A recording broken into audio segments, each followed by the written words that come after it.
Hey TMFG community, Carlo Cancino here with John Yaconetti. And in today's Ask TMFG episode, we'll be discussing insurance that's needed for high income earners. So if you do like our content, please subscribe to our YouTube channel, provide us with a comment, or just give us a like.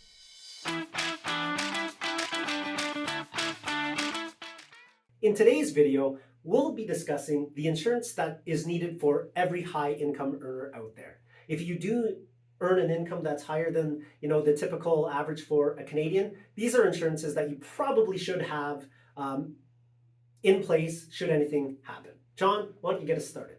Absolutely. And today our focus is going to be more on what we call living benefits, so more on protection against your income. And I'll start with disability insurance. And usually when we start with a conversation around disability insurance, first thing that goes off in your head is, oh, I'm already covered through my employer. And you likely are to some extent. Usually an employer will cover for short-term or long-term disability, but most of those coverages are going to come with a certain cap. And unless you're digging deep into the benefits booklet that your employer provides you, when you already got a new job and you're kind of head spinning and you already have a lot of responsibility, you're probably not looking at the fine print in that disability insurance. And usually there's going to be a cap to a certain level of income per month, $3,000-$4,000 per month. And for some of you, that might be great. That might be exactly what you need in terms of insurance coverage. But for the high income earner side, if you're bringing in $10,000 to $12,000 to $15,000 per month, and suddenly you make an adjustment to $3,000, it's going to be a pretty big gap there, right? And that's where stepping in and getting maybe a top up to your disability insurance could become very, very beneficial to you in the long run. We get it. Talking about insurance is never a nice conversation. Eyes kind of glaze over when we discuss insurances in our meeting, but it is necessary. Nobody ever thinks that they're going to be disabled. There will be an illness, but more often than not, you see it happening, and you hear stories about people, somebody that or a friend of the family that has been touched by a critical illness or some level of disability that doesn't allow you to work and earn income. And that's the biggest asset that we should be ensuring, is our ability to earn income.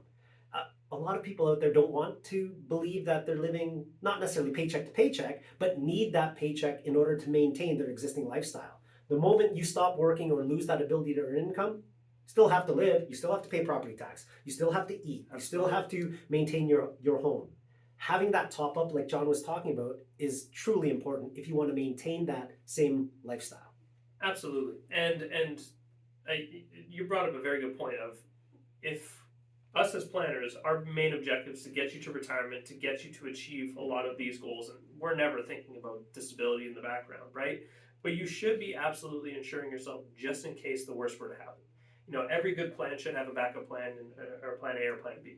And thinking about just from a general perspective, like let's say you were to earn $100,000 per year, premiums for maybe an insurance policy might be a couple $1,000s. So would you rather have the $100,000 a year salary that if you were to get sick, you get absolutely nothing and you get nothing out of it? Or would you rather have the $100,000 salary with $3,000 of it going to maybe insurance premiums, so $97,000 net, but you're covered for X amount of dollars after that point, right? So it's just a little bit of the insurance premium you pay over that course of time to make sure that the plans that we put together for you to make sure you're able to get through retirement are sound, even with the worst case scenario coming up. So that covers disability income, your ability to maintain a level of income. But we should talk about the other type of living benefit, the critical illness. Now, for those of you out there that are unsure of what critical illness is, the main difference between that and a disability income is you get a lump sum upon diagnosis. So typical critical illnesses would be some form of cancer or many forms of cancer, having a heart attack or some issue with your heart, or having a stroke. Yeah. If you have the diagnosis that one of those main critical illnesses have occurred, the insurance company is going to pay that lump sum to you tax-free, and you're free to use those funds for whatever you need to do. Look for alternative methods of medication, retrofitting your home for certain apparatuses that you require due to a disability. You could be using that for income replacement. the point is, the funds that get paid to you, there is no requirement of what they're to be used for. And if you recover from that critical illness, you don't have to pay any of that back. That money just gets paid to you, and end of story. Yeah, you said the magic words in there, tax-free. It's a pretty beneficial amount to have coming in to you, just to help pay some of those expenses like Carlo mentioned. But the real reason why critical illness has become such a much more, I guess, popular form of insurance is because medical science has advanced to the point where a lot of people getting these heart attack, strokes, or cancer diagnoses, because medical science is so good, it's no longer life or death. A lot of these can be treatable, but those treatments come with a cost, right? And this is just a great way to help you cover those costs. So you're able to focus on yourself, focus on your recovery, or maybe even focus on a family member's recovery, and prioritize that, and not really have to worry about the financial side of things when, you're going through this whirlwind. Picture this. You're a 50, 55-year-old, peak earning years, maximum earnings potential in your role. You have disposable income. That money could either be going to savings, and so you may say to yourself, I can self-insure, I can put away $500 to $1,000 in an investment, and that will help should anything happen to me. But let's say within that 10 years from 50 to 60, a critical illness occurs.